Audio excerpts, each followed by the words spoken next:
Attualmente l'incidenza dell'influenza stagionale è di 14,01 casi ogni 1000 abitanti, oltre 68.000 i casi in Veneto nell'ultima settimana.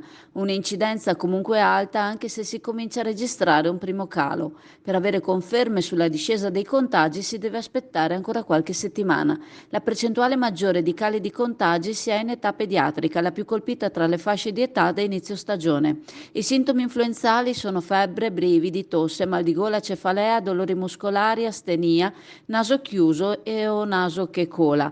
Il fisico può essere debilitato e ciò può favorire la comparsa in concomitanza all'influenza di infezioni batteriche quali bronchioliti, otiti, polmoniti e sinusiti. Si raccomanda la vaccinazione gratuita per gli over 60, per i bimbi dai 6 mesi ai 6 anni, le donne in gravidanza e per chi è fragile con malattie croniche, per i caregiver e per chi lavora in ambito sanitario.